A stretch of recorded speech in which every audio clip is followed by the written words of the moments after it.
नुकतंच संसदेचं तुमचं बजेट सेशन झालं. महाराजांचं अर्थकारण कसं होतं, कसं असायचं बजेट त्यांचं?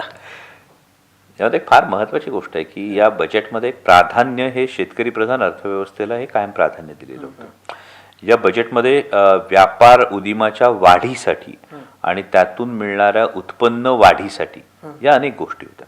आता तुम्ही जेव्हा बजेट आलं त्या बजेटच्या आधी एक इकॉनॉमिक सर्व्हे आला. या इकॉनॉमिक सर्व्हेला जर तुम्ही बारकाईने बघितलं तर अनेक योजना आहेत आणि त्यामुळे अनेक राज्य ही इकॉनॉमिक सर्व्हेमध्ये डेफिसिटमध्ये दाखवली जातात, इन्क्लुडिंग महाराष्ट्र.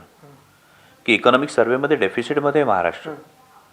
म्हणजे ज्या महाराजांनी व्यापार उदीमाची काही उदाहरणं घालून दिली होती, आदर्श व्यापार उदीम काय असायला पाहिजे ते घालून दिलं होतं, किंवा आत्ता या संपूर्ण तुम्ही अर्थसंकल्पाचा विषय मांडलात. अर्थसंकल्पानंतर देशात दुसरी फार महत्त्वाची गोष्ट घडली ना, अमेरिकेचं ट्रेड डील जी चर्चेत आहे. अजून 15 मार्चच्या आसपास बहुतेक त्याचे कलम येतील, पण त्या ट्रेड डीलच्या विषयी अनेक प्रश्नचिन्ह तयार होतात ना. आणि ही प्रश्नचिन्ह जेव्हा तुम्ही पुन्हा महाराजांशी या गोष्टी कनेक्ट करता तर एक उदाहरण देतो बघा. औरंगजेबानं जुलमी जिझिया कर आणला. हिंदूंच्या यात्रेवर कर लादला औरंगजेबानं, जिझिया कर आणला. महाराजांनी औरंगजेबाशी केलेला तह मोडून टाकला.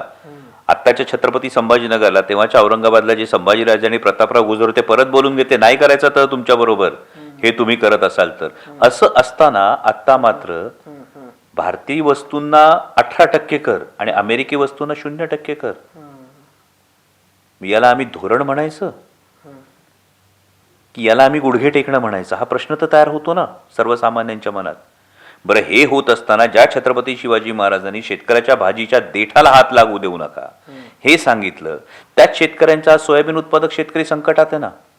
उद्या अमेरिकेत GM मराठी लावायला परवानगी आहे, 2.5-3 पट तिथलं उत्पन्न आहे, तिथली सोयाबीन येणार, तिथलं सोया ऑइल येणार. मग आमच्या सोयाबीन उत्पादक शेतकऱ्यांनी काय करायचं? तिकडचा GM व्हरायटीचा कापूस येणार, तिथं लांब धाग्याचा कापूस हा तुम्ही आयात करणार. आमच्या कापूस उत्पादक शेतकऱ्यांनी काय करायचं? आमच्या पोल्ट्री उत्पादक शेतकऱ्यांनी काय करायचं?